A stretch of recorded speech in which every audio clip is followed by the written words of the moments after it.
Your support helps us bring you programs you love. Go to wyomingpbs.org, click on Support, and become a sustaining member or an annual member. It's easy and secure. Thank you. Wyoming Chronicle explores the mission of the Wyoming Veterans Commission, which works in partnership with Wyoming State Government, the Wyoming Military Department, the U.S. Department of Veterans Affairs, and veteran service organizations. The Commission strives to improve the quality of life of every Wyoming veteran. The Wyoming Veterans Commission, next on Wyoming Chronicle.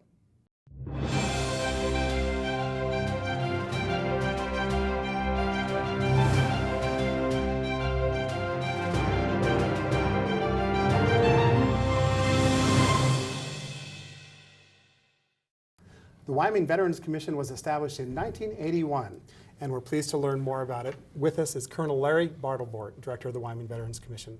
Colonel, welcome to Wyoming Chronicle. Thank you very much, Craig. Just a little bit later in the show, we'll visit with Bob Stall. He's the Veteran Services Program Manager, and also with John Goss, the Director of the Wyoming Military Department Museums. But Colonel, we thought we'd start by visiting with you. There we go. And tell us the overall picture, the overall mission, if you will, of the Wyoming Veterans Commission. Thank you, Craig. The Commission, as you said, was formed in 1981 as a vehicle to receive federal funds to construct our Oregon Trail State Veterans Cemetery. And from there, it took off to do some things that our neighboring states do for veterans and to focus on the work of caring for veterans within the borders of Wyoming. You also deal with the governor directly. You have input in legislative issues that are impacting the Wyoming Veterans Commission. What about that work, Larry? Craig, that's one of our important roles, that we advise the governor and the legislature on all things federal and state as it applies to our Wyoming veterans. You know, the VA estimates that we have more than 50,000 veterans in Wyoming. We think that's a low estimate based on some of the work our neighboring states have done. And how does Wyoming compare, in your mind, Colonel, with how it treats its veterans? Wyoming is a very patriotic state. We have a high percentage of those who have served in the military, and we send a lot of our young folks off to serve in the military. And as some of the national surveys look, it's a very popular place for military retirees to come. We belong to a national association called the National Association of State Directors of Veterans Affairs.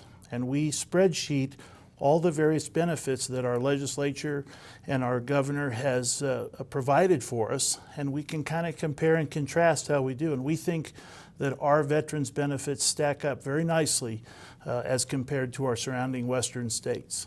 You really put forth great effort in getting out and around Wyoming. What would you tell me maybe is what's least understood about the services that you offer? The most important thing I would say is that we help connect our Wyoming veterans with their state and federal benefits. When young men leave the military, young women as well, they're more concerned about getting back, either getting off to school or working on a job or starting a family. And they're not too concerned about that. A mentor of mine used to equate veterans benefits as like when you were shopping for a car. Every day we're inundated by car ads and information about how to buy a car, but typically we don't pay a whole lot of attention, unless we're a car nut, to those advertisements. And so it's kind of similar with veterans. Veterans have earned the right to have a VA home loan, but they may not be interested in that or have any desire to learn about it until it's time to purchase a home. Many of the other veterans benefits we have fall in that same category. Not only do you support veterans, but you also support their families. Absolutely. One of the things that we pride ourselves in is working closely with the dependents of those who have served. If a veteran received injuries or illnesses while on active duty and they would die of those injuries or illnesses, the family would be cared for, and that's called the death indemnity compensation. It's a very technical area of the benefits we provide, but a very important one. Larry, I watched you last summer with the Vietnam Veterans Reunion that happened in Casper. You had a lot to do with its organization and its success. What did you take away from that event? That generation of veterans needs to be thanked for their service every day.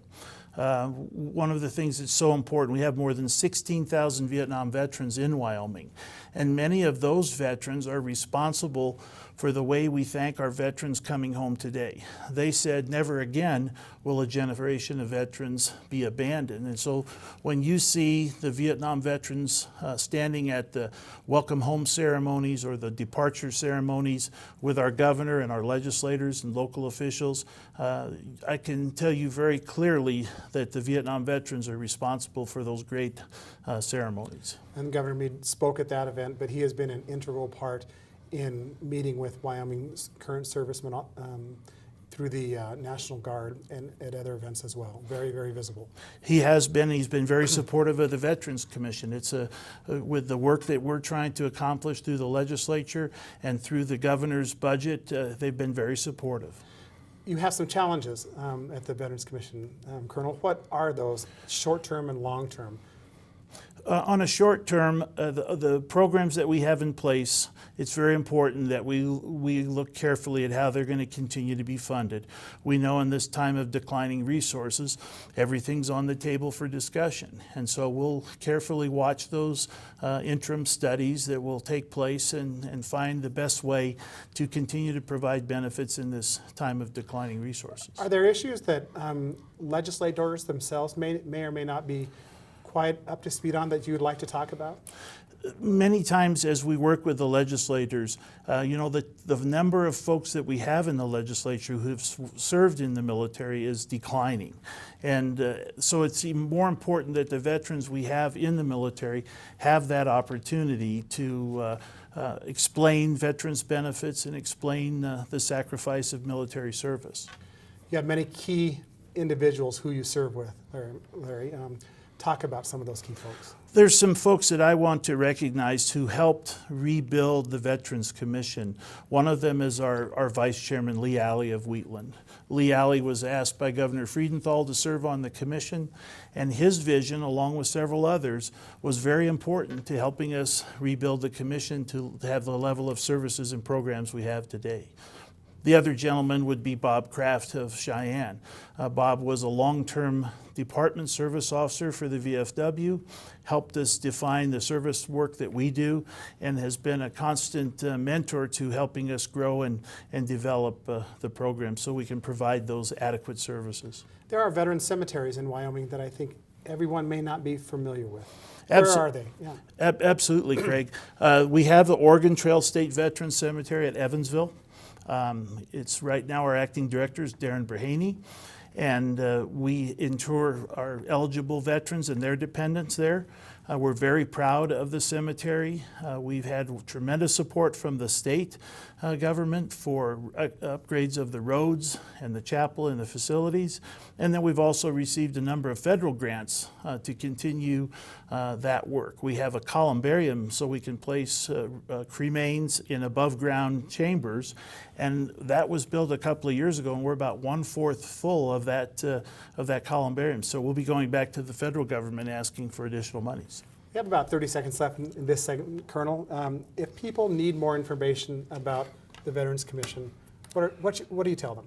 We try to tailor that message to however they want to communicate. We have phone, we have internet, we have Facebook, and we also have email. So reach out to us, let us help you with your state and federal benefits. It's my pleasure, Colonel, and best wishes on your upcoming retirement. Thank you very much, Greg. Thank you for joining us on Wyoming Chronicle. Up next, we'll visit with Bob Stall. Bob is the Veteran Services Program Manager, and we'll talk more about specific services available to veterans through the Veterans Commission. Stay with us.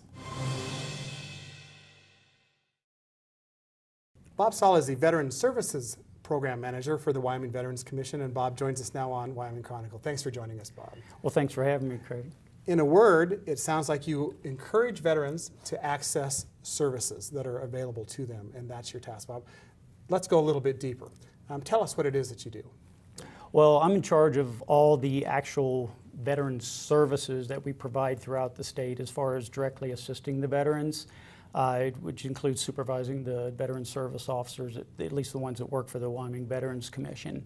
And what we do is we started out as more of a, I guess, advertising, go out and let people know what services were available, and that has since grown with the support of Larry and the commissioners and the legislature, to where we actually have a cadre of service officers stationed throughout the state to actually help the veterans access their state and federal benefits, to include enrolling in VA health care, and primarily we focus on the filing of disability and pension claims to get them actual compensation for disabilities or injuries that might have happened while they were in service or caused by service. Do you find sometimes that veterans are kind of hesitant to asking for help?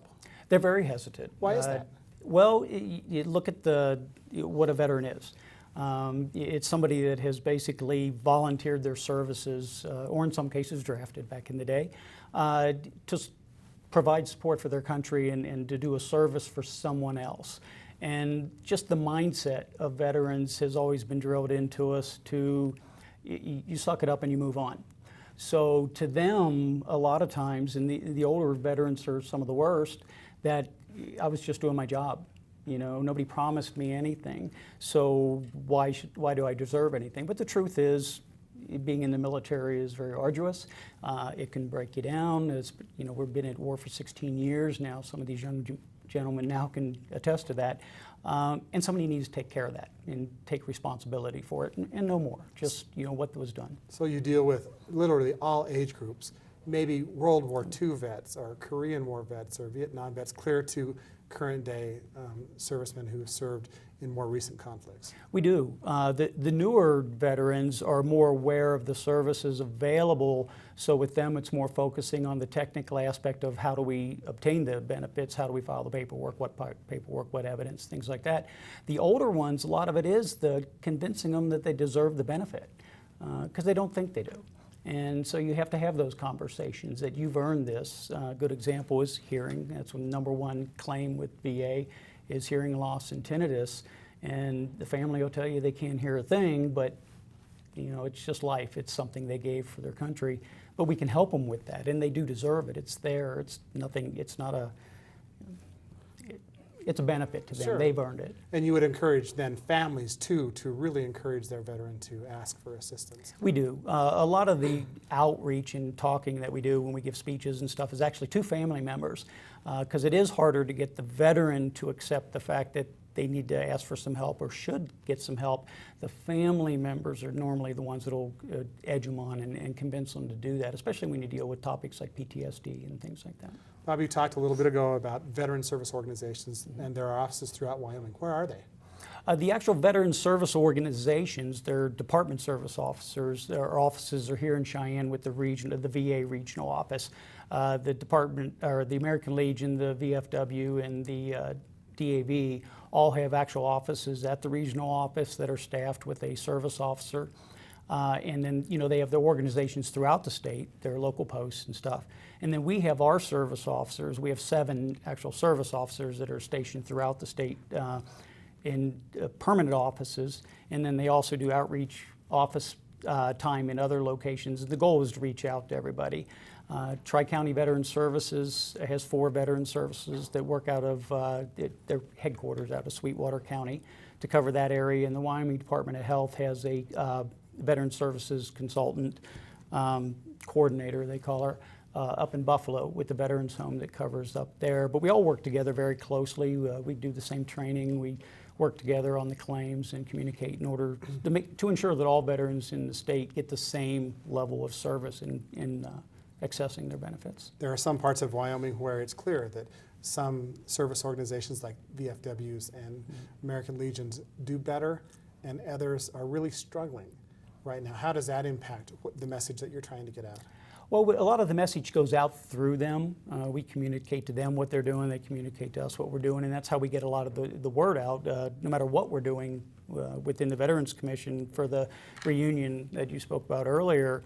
A lot of that was done through the organizations, getting the word out, finding out who's going to be involved and to put it up.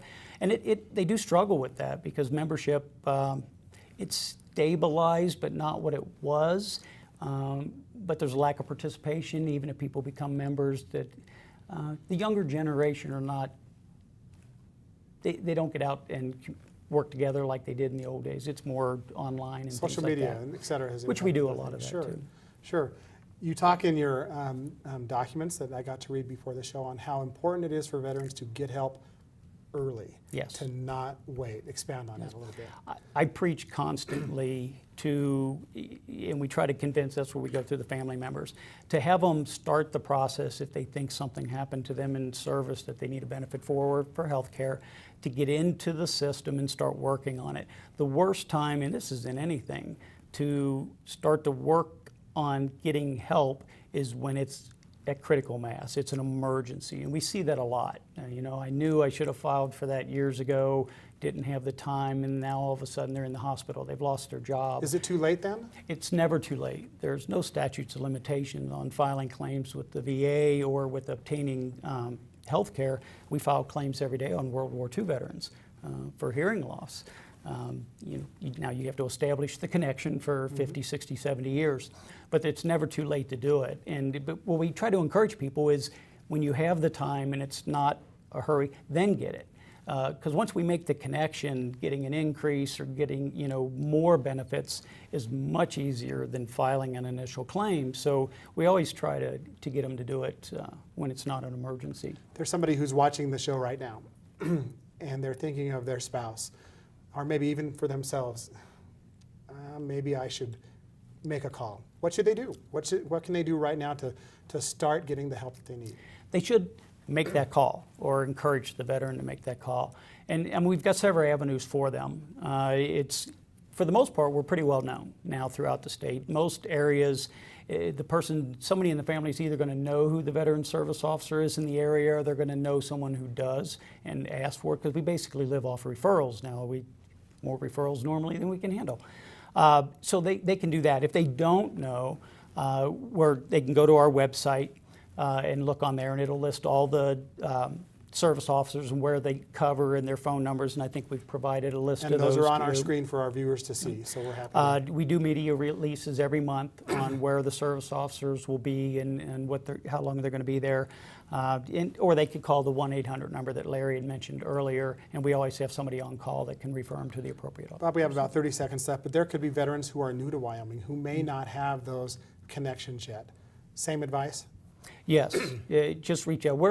Being a rural state, it is hard to reach out, and there are some areas where they might not know, but with social media and stuff today, there's always a way. You can go online and just put in Veterans Commission, Wyoming Veterans Commission, and the very first pop is going to be us. And again, we have that website on our screen.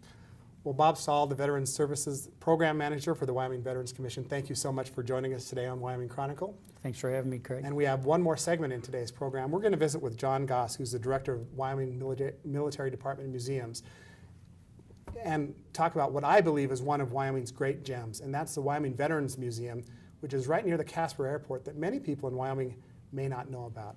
That's next. John Goss now joins us on Wyoming Chronicle for this final segment about services directed through and available from the Wyoming Veterans Commission. John, you're the Director of the Wyoming Military Department Museums. Welcome to Wyoming Chronicle, John. Thank you, Craig. Good morning. John, you and I first met at the Wyoming Veterans Museum in Casper. And thousands and thousands and thousands and thousands of people drive to the Casper Airport and they turn left to go to the terminal. But they ought to go straight and see what you have to offer. Tell us about the Wyoming Veterans Museum. The Wyoming Veterans Museum is one of the newest state museums. It was established in 2002 as a private venture. It was recognized by the state pretty early. But in 2003, it gained support from the state in the form of a legislative statutory recognition. And then later on, a budget, and a couple of personnel were identified in the state budget.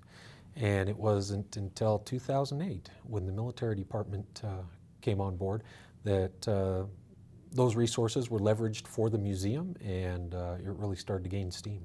So viewers maybe who are planning their spring or summer trips, they can just come on and see the museum. What are your hours? When are you open?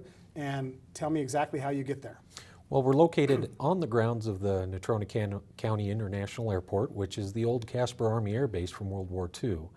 And we're in the backside of the airport in an old World War II building, which is called the Enlisted Men's Service Club. And we're open Tuesday through Saturdays, 9 to 4, and it's a free museum. And you have many displays, but they all have a tie to Wyoming. Talk about some of the displays that you have in the museum. Right. Well, we set context for talking about military and primarily veterans by sharing with people the history and heritage of the Casper Army Air Base, which was one of the largest bomber bases built during World War II in the United States. And today it stands as one of the most, if not the most, intact bomber base left in North America. So for historians who love that immersive context, it's a jewel. But we use that to set the context to talk about all veterans of all wars. It's centrally located in the state, and it's on a site where all those things happen during wartime. You know, you have garrison life, you have military training life, you have the ultimate sacrifice that was paid over 140 times there at Casper Army Air Base during the war. And so all of those things provide us a good vehicle to explore veterans' experiences through all wars. So you're going to find at any given time 50 to 60 veteran stories ranging from World War I up through young men and women who are coming home today from Afghanistan and Iraq. And you have uniforms of all of these different eras of military service at the museum. Right. Well, what we have is whatever the veterans give us. And quite often there's uniforms, but however a veteran would like their story told, or however the family would like their veteran stories told, that's how we tell them in our cases. One of the stories that you told me, John, that really has stuck with me over the years since we had a chance to meet was that sometimes veterans will drive to the door of the museum, they'll stay outside, maybe drive away, and then you might see them maybe another day. Is it a difficult thing for some veterans to come and look at some of the displays in the museum? It really is. You know, that's a place where reflection, remembrance happens all the time. And, you know, it's on regular occasion that people end up crying there, but it's for all the right reasons. And so, yes, for a few, and they've always been Vietnam veterans that has happened to. They've come and they've paused before coming in, or they even drive away and then come back another day. But that's happened on several occasions, and that's it's an interesting notion. But they always come in, and it's a powerful experience for them and for us. You serve literally everyone. You have school groups that come and visit. Yes. You have veterans who come and visit. You have people like me who have never served but still want a sense of what Wyoming has contributed to military history. Yes, our constituency is everybody within the state and all the visitors to the state, and there's something for everybody there. It's about making connections. It's a social history museum. You aren't going to see broad sweeping military timelines and racks of weapons. We're not that kind of a museum. We tell stories. We tell stories of people with connections to Wyoming who have served during times of conflict. So people that want to maybe get in touch with you, you encourage them just to call the museum? Yes, yeah. Or you can find us on the internet. We have a very active Facebook page, Wyoming Veterans Museum, and you can join us there, and it's a fun page, lots of interaction, and we're always telling stories. The museum's not standing still. Not at all. You have plans for the future. We do. Share with us, John, what your hopes are. We're coming to the completion of a level 1 and 2 capital construction study, and what that's given us is an architectural design and kind of a budget cost estimate of what a new museum is going to look like in our future. You know, we're in a World War II wooden building, and that's not good for storing artifacts in. And so we have off-site storage for our artifacts and things like that. But so we're looking at a new modern facility that one day will be built somewhere in the proximity of the current museum out there at the airport. What are the biggest challenges for museum visitors today in your mind as you watch people come in and look around? We've been showing pictures of different displays, et cetera, in the museum. What are the challenges that people face when they come to the museum? Well, the biggest challenge is they have a hard time finding our museum. So that's the largest challenge. And the airport terminal building is easy, but the museum is a little tougher because you have to, it's just not top of mind, I guess. Is that the reason? That's the reason. It's not top of mind, but it is a destination location for many people. So our visitation is good. You know, we have several thousand people that come every year. We have a couple minutes left. You have, you said earlier that people give you many artifacts and their stories, et cetera. Is that something that you encourage? If people might have had a mom or a dad who served that had passed away and they have maybe uniforms, et cetera, or other artifacts from their service, if you will? We're an option. That's what I leave it as. You know, I encourage folks, if they don't know what to do with their relatives or their veterans material, they can come out and visit us, and we're an option. We're an option for that, and so it is a state museum, so that would become state property if they were to donate it. Now, this is not the only museum under your purview. No, we have the Wyoming National Guard Museum, and I'm very proud to announce that we are coming to the completion of a multi-$100,000 renovation. And our grand opening is in our future in May, around Memorial Day, with very high quality exhibits, a comprehensive interpretive theme for the Wyoming National Guard. It's very exciting. We have about a minute left. What can people expect from that museum? They can expect a comprehensive history of the Wyoming National Guard, which includes the Army Guard and the Air Guard, including its federal missions of serving during times of war and other national missions and state missions, the home front, you know, fires and floods, and so they can learn all about that in very attractive new exhibits. John, we have about 30 seconds left in this segment. When did the Wyoming National Guard Museum first open? It first opened in 2008, but it existed for quite some time under the oversight of what we call the Wyoming Militia Historical Society. And it was the vision of Bob and Bev Holmes here in Cheyenne to eventually open that up into a museum. And so they realized that dream in 2008. And now a refurbished museum is about to be available to Wyomingites. Right, this year around Memorial Day. Well, John Goss, Director of Wyoming Military Department Museums, it's a pleasure for you to join us here on Wyoming Chronicle, and we too wish you the best of luck in a career move that you're enduring and will be leaving Wyoming maybe later this year. But yes, thank you for what you've done. And again, we certainly encourage viewers to visit the Wyoming Veterans Museum on the grounds of the Natrona County International Airport. And that's a wrap for this version of Wyoming Chronicle. Thank you so much for joining us. Have a good evening.